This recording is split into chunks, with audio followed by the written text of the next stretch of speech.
हुआ?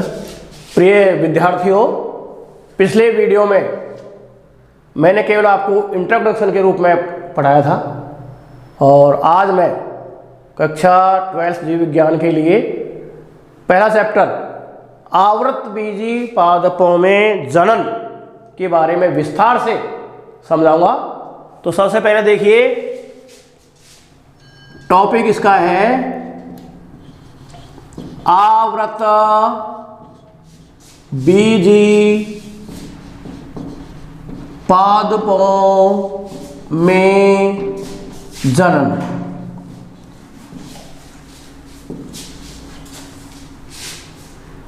Reproduction, REPRODUCTION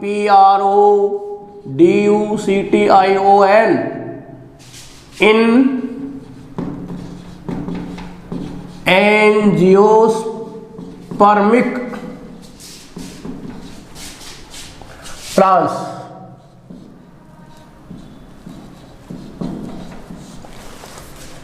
सबसे पहले मैं आपको बताऊंगा कि आवृतबीजी पादप है क्या। तो सबसे पहले आवृत बीजी पादप, इसको अंग्रेजी में कहते हैं एंजियोस्पर्मिक प्लांट, जिसका मतलब है ऐसे पादप जिनके बीज आवरण से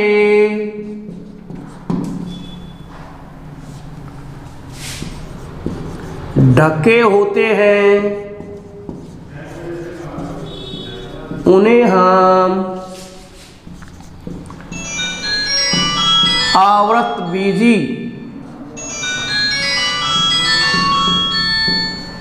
पादप कहते हैं। इनमें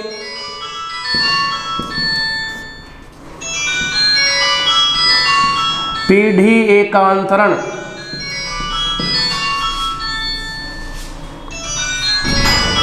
पाया जाता है, अर्थात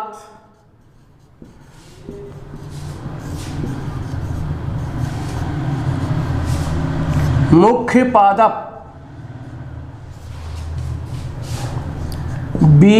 बीजाणुद्भिद अगुणित एन जड़, तना, पत्ती में विभेदित होता है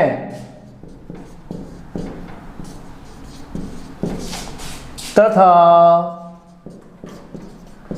इसकी अवधि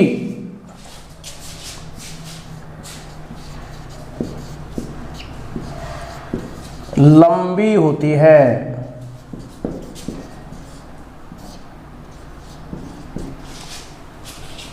जबकि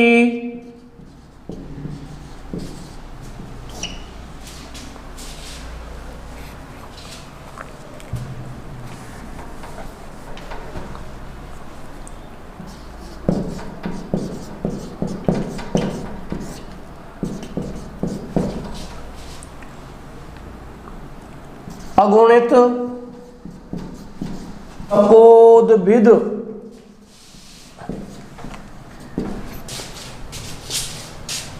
पीढ़ी एंड अल्प जीवी होती है।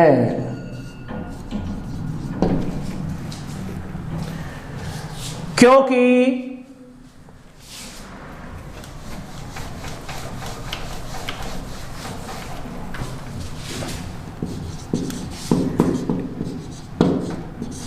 इसमें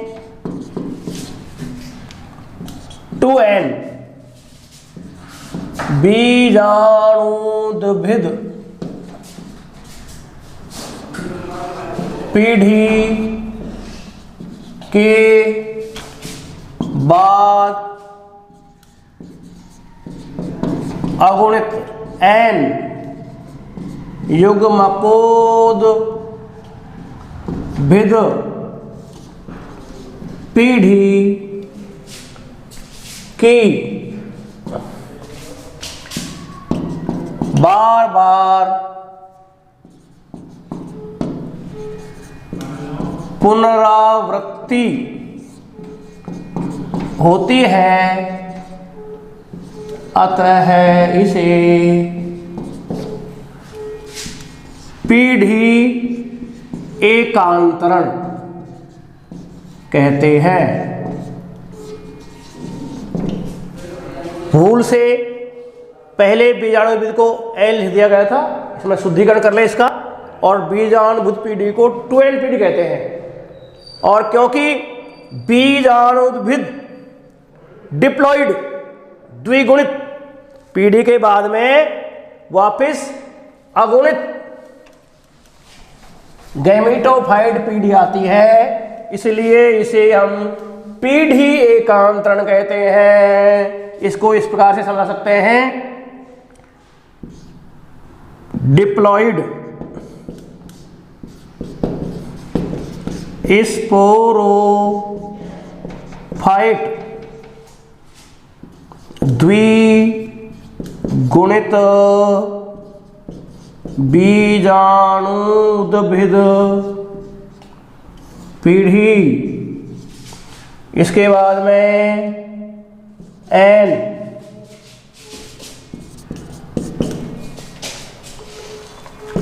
हैप्लॉइड HAPLOID हैप्लॉइड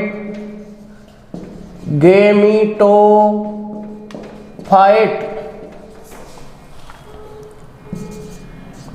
अगुणित युग्मकोद्भिद पीढ़ी तथा पुनः है डिप्लॉइड स्पोरोफाइट पीढ़ी आ जाती है।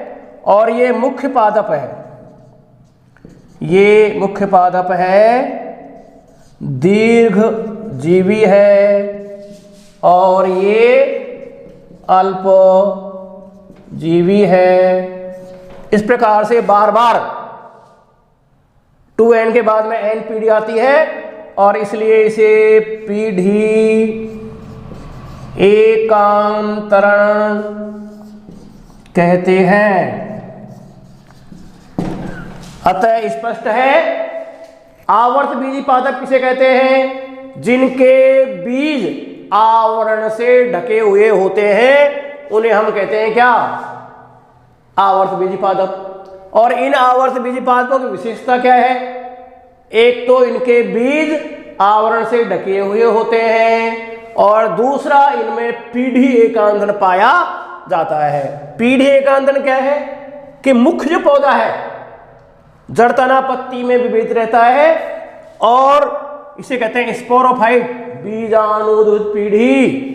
इसके बाद में अणसूत्री विभाजन होता है और एन हैप्लॉइड युग्मकोद्भिद पीढ़ी आती है जो अल्पजीवी होती है और पुनः है वापस द्विगुणित बीजाणुद्भिद पीढ़ी आती है। यह क्रिया बार बार होती रहती है, इसलिए इसे हम क्या कहते हैं? पीढ़ी एकांतरण कहते हैं। तो ये इंट्रोडक्शन था आवर्त बीजी पादपों के बारे में। आपको स्पष्ट हो गया होगा कि आवर्त बीजी पादपों में दो मुख्य विशेषताएं पाई जाती हैं। नंबर एक, आवर्त बीजी पादपों के बीज बाहरी आवरण से ढके हुए होते हैं। नंबर दो, इनमें पीढ़ी एकांतरण भी पाया जाता है। इस प्रकार से हम इसका अध्ययन करते हैं। अब आपका टॉपिक है कि जनन किसे कहते हैं। मैंने आपको पिछले टॉपिक में बताया है जनन की परिभाषा यदि जनन की क्रिया नहीं हो जाएगी तो पादपों का अस्तित्व ही समाप्त हो जाएगा। अतः जनन है क्या?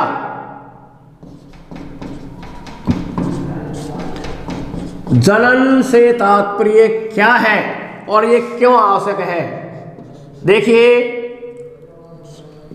मैंने आपको पिछले टॉपिक में पढ़ाया है कि प्रत्येक जीव अपनी जाति के अस्तित्व को बनाए रखने के लिए अपने समान ही संतान की उत्पत्ति करता है, जिसे हम कहते हैं जनन।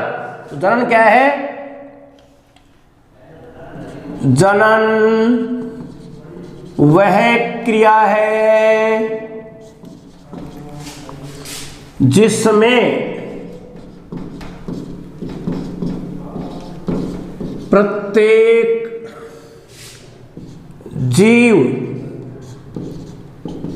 अपनी जाति के अस्तित्व को बनाए रखने के लिए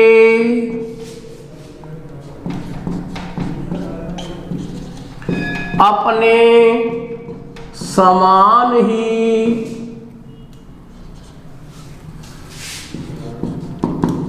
संतान की उत्पत्ति करता है, जिसे हम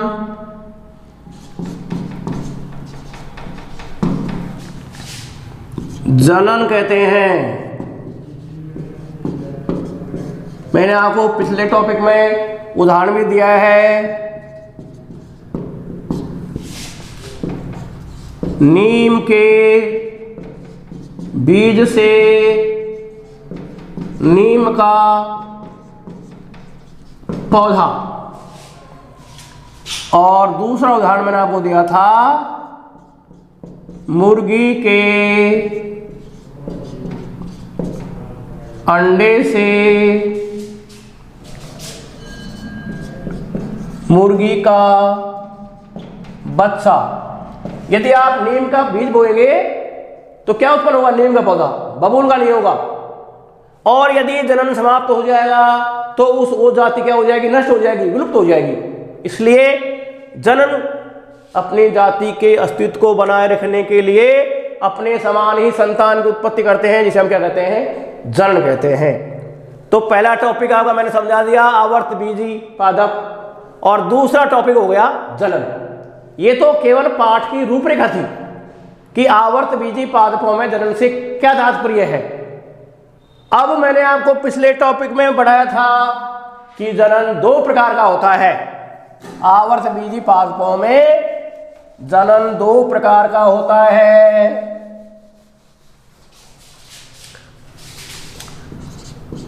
आवर्त बीजी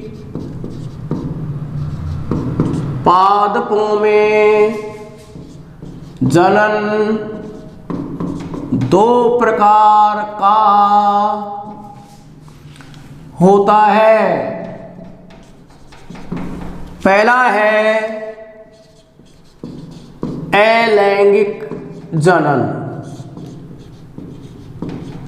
और दूसरा है लैंगिक जनन। आज हम विस्तार से अलैंगिक जनन के बारे में पढ़ेंगे। मैंने आपको पिछले वीडियो में बताया है अलैंगिक जनन के बारे में। ऐसा जनन जिसमें एक ही जनक क्रिया में भाग लेता है तथा इसमें अर्धसूत्रन व युग्मक संलयन, युग्मक संलयन की क्रिया संपन्न नहीं होती है, अतः इसे अलैंगिक जनन या असंगजनन कहते हैं। असंगजनन का मतलब क्या है? जिसमें निषेचन नहीं हो, युग्मक संलयन नहीं हो। अब आपके दो टॉपिक इसमें बताए मैंने आपको, अर्धसूत्रन और युग्मक संलयन। अर्धसूत्रन का मतलब क्या है?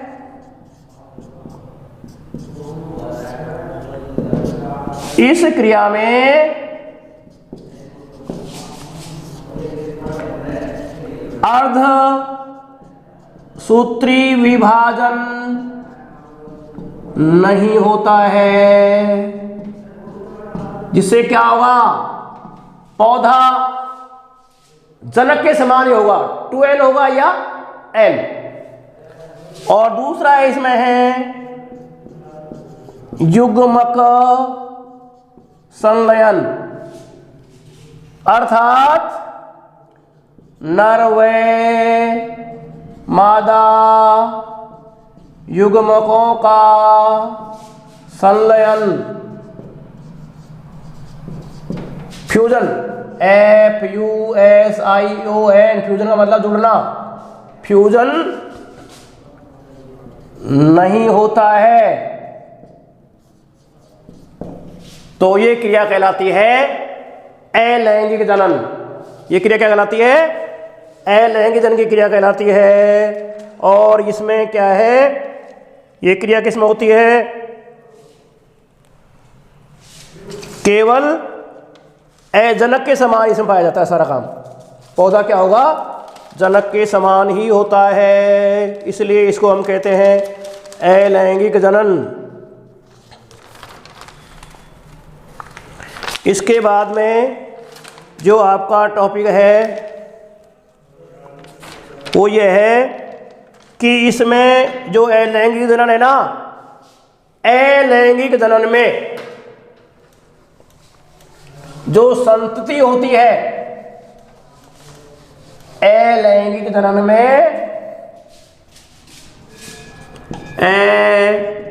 अलैंगिक जनन में उत्पन्न संतति, संतति का मतलब होता है संतान,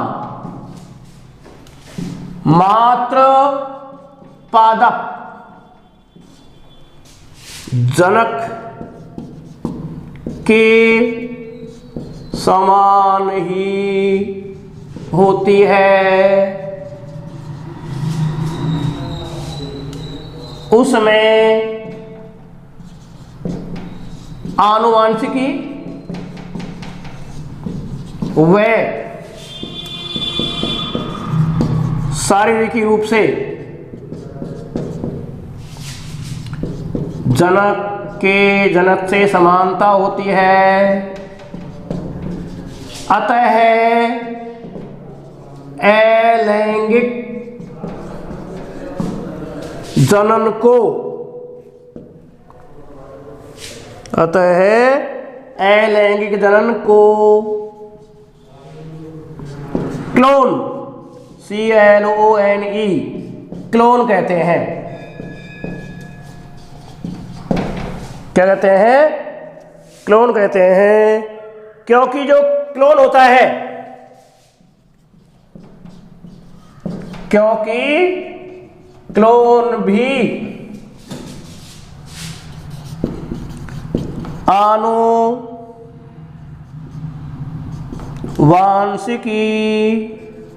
व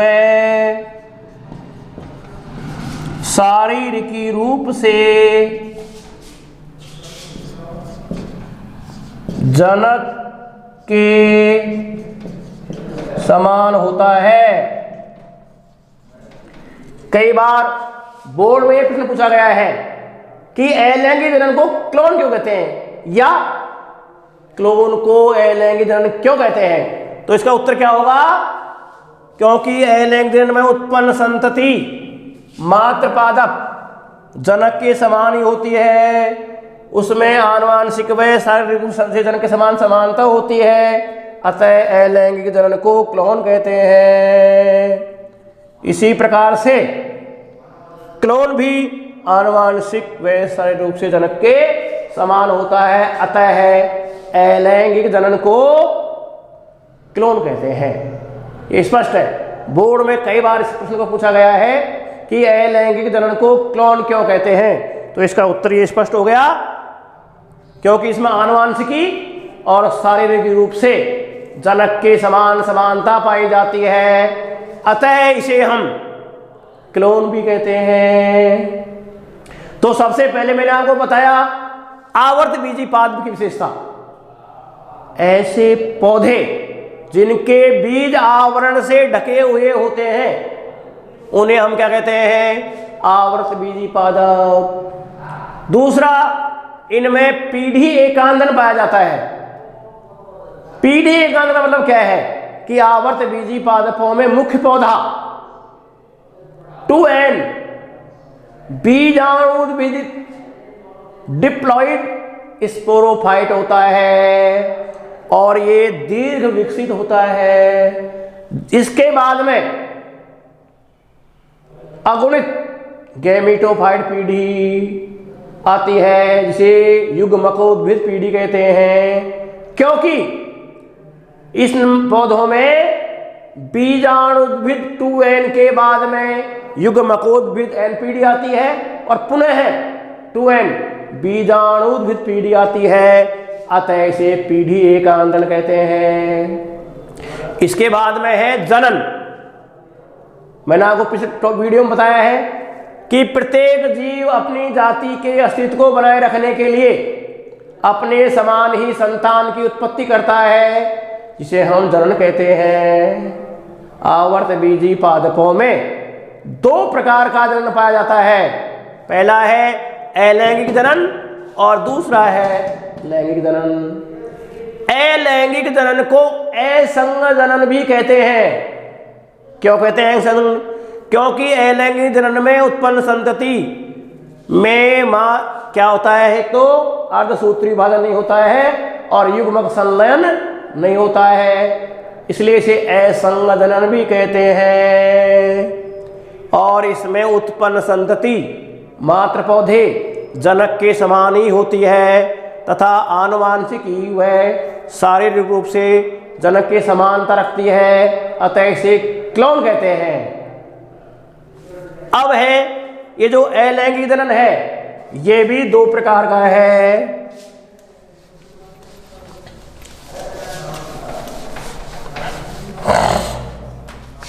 पहला है निषेक बीजता। निषेक बीजता, इसको अंग्रेजी में हम कहते हैं स्पोर्मिक कहते हैं इसको। और इसका मतलब क्या है?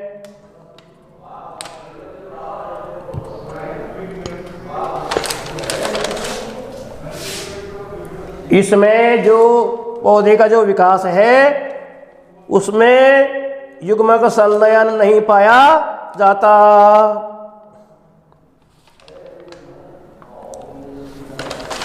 इसमें ए का मतलब है एब्सेंट, बिना, और दूसरा है गैमिक, इसका मतलब है गैमिस,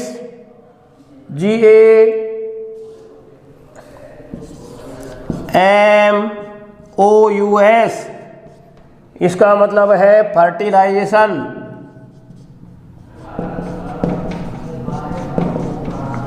निषेचन। और दूसरा है स्पर्म, SPERM, इनका मतलब होता है बीज, अर्थात बिना निषेचन के ही बीज का निर्माण होता है, जिसमें अर्धसूत्रण व युग्मक संलयन की क्रिया नहीं होती है।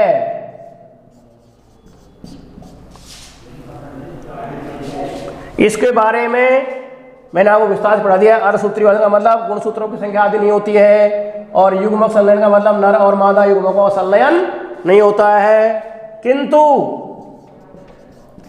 पादपों का प्रवर्धन बीज से ही होता है, बीज से ही होता है। अतः इसे हम क्या कहते हैं, अनिषेक बीजता। ए का मतलब होता है एब्सेंट। क्या एब्सेंट? फर्टिलाइजेशन, निषेचन नहीं होगा इसमें, अर्थात नर और मादा युग्मकों का संलयन नहीं होगा।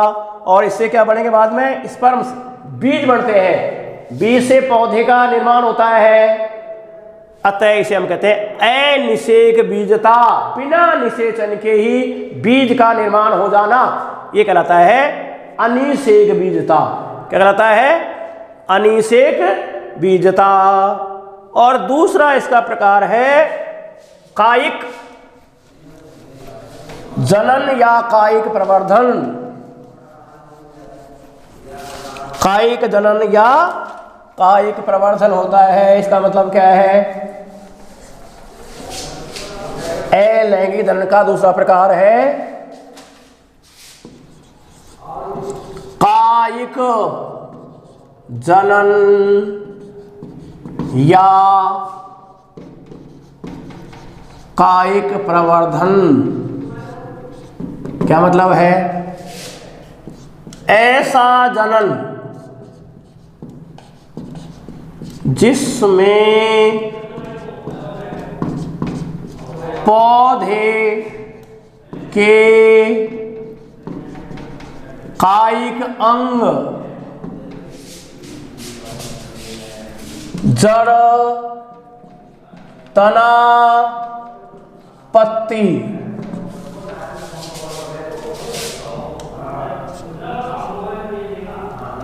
जनन की क्रिया में भाग लेते हैं।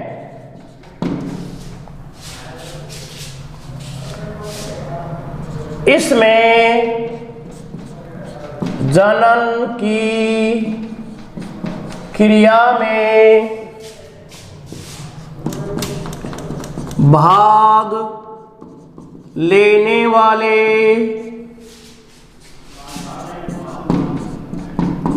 अंगों को कायिक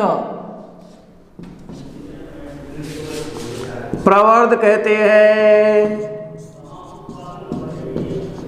तथा इस क्रिया को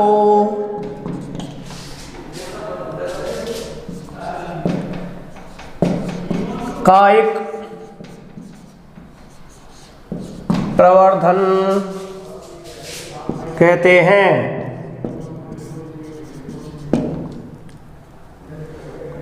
कायिक जनन दो प्रकार का होता है।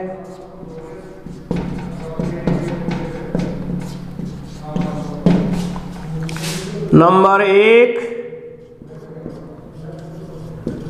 प्राकृतिक कायिक जनन और नंबर 2 है कृत्रिम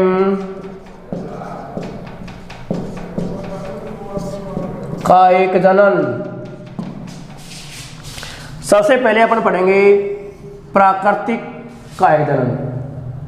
इसमें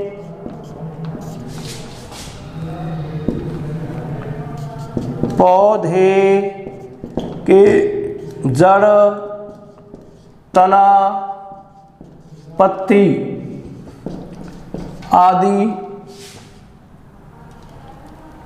अंग काम में आते हैं। अतः यह भी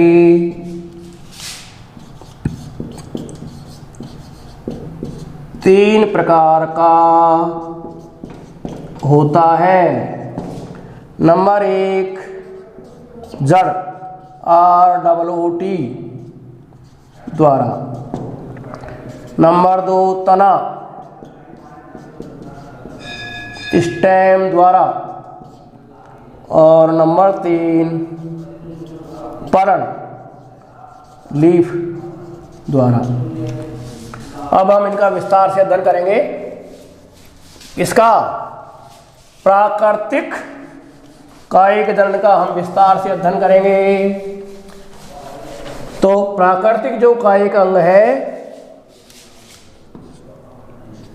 प्राकृतिक कायिक जनन, सबसे पहले जड़ द्वारा। आपने देखा होगा नीम, शीशम, चमेली आदि की जड़ें बाहर से निकलती हैं और उनसे क्या है, नया पौधा तैयार हो जाता है। तो जड़ द्वारा किसमें? नीम, नंबर 2 शीशम, नंबर 3 चमेली। देखिए, मान लीजिए ये पौधा है, ये जमीन है और ऊपर ये चमेली की बेल है। तो ये जो जड़ है नीचे जा कर के चल जाएगी और दोबारा क्या है, नया पौधा बन जाएगी। जड़ और ये है पौधा चमेली में। इस प्रकार से जड़ भूमि के ऊपर आ जाएगी और उससे क्या होगा, नया पौधा बन जाएगा। दूसरा है तना स्टेम। इसमें जो तना है, तना आप जानते होंगे, तना पौधे का वह भाग, इस पर पर्व और पर्वसंधि पाई जाती है और जो प्रकाश की ओर वृद्धि करता है वो क्या कहलाता है, तना कहलाता है। तो इसमें देखिए, पहला है प्रकंद अदरक,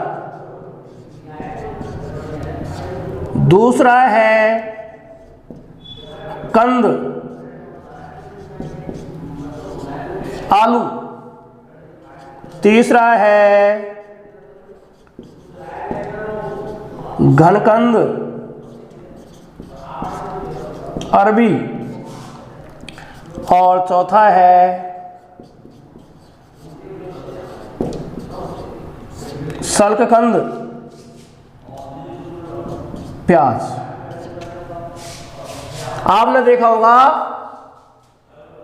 कि जो आलू है, आलू के ऊपर ये छोटे छोटे से गड्ढे हैं, इन्हें हम कहते हैं आँख,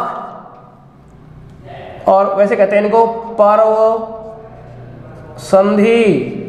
और इन पर्व संधियों से तना बाहर निकलता है, ये पत्तियां निकल जाती हैं और नया क्या है, आलू का पौधा क्या तैयार हो जाता है। इसी प्रकार से तीसरा है पर्ण, LEAF, आपने सुना होगा ब्रायोफिलम, पत्थर चट्टा,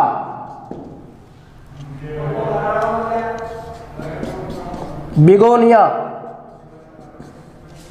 इनकी जो पत्ती है ना वो पत्ती पानी में गिर जाती है।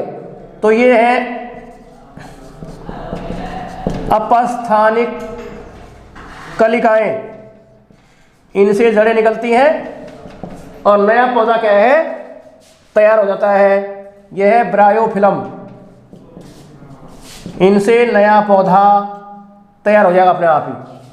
तो ये बहुत इंपॉर्टेंट है, ब्रायोफिलम और बिगोनिया।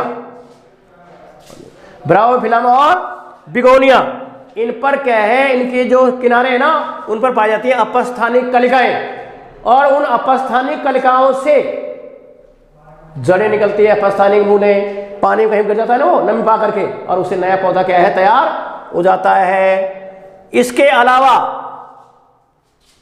कुछ अपस्थानिक जड़ें भी पाई जाती हैं और कंदीय मूल भी पाए जाते हैं। शतावरी है, एस्पैरगस है, जिनके द्वारा भी नए पौधों का निर्माण होता है। तो इस प्रकार से ये हुआ प्राकृतिक कायिक जनन। जड़ द्वारा नीम, शीशम, चमेली और शकरकंद,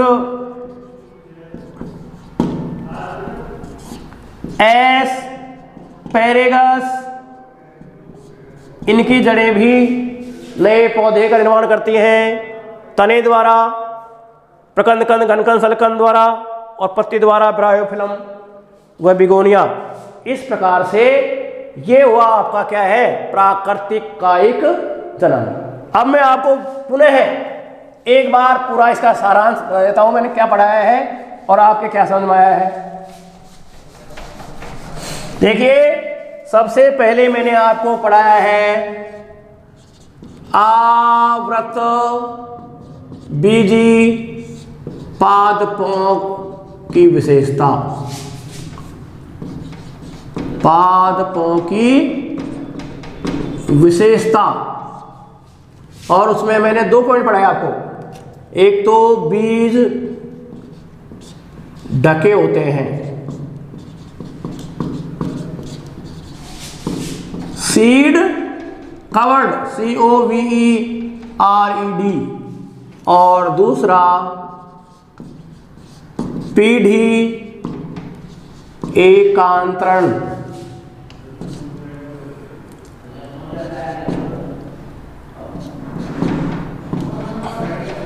अल्टरनेशन।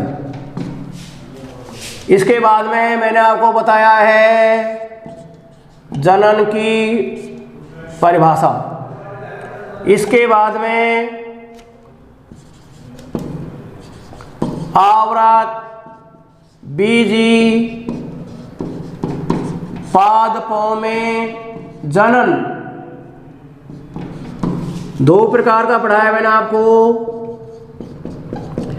अलैंगिक जनन और दूसरा लैंगिक जनन।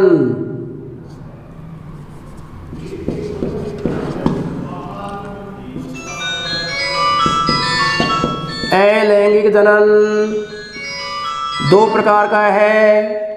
पहला है, इसे हम क्या कहते हैं, असंग जनन भी कहते हैं, और यह है अनिषेक बीजता।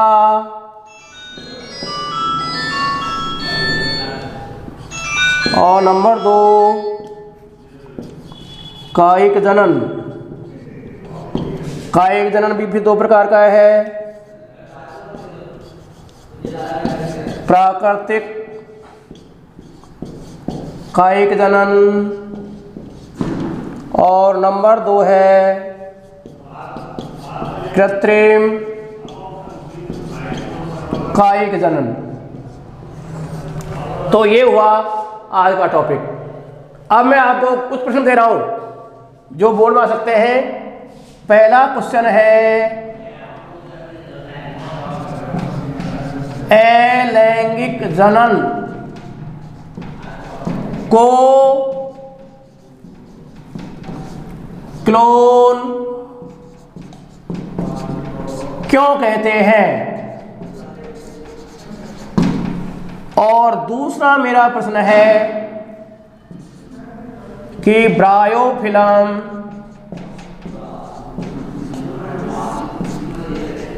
पत्थर चट्टा में जनन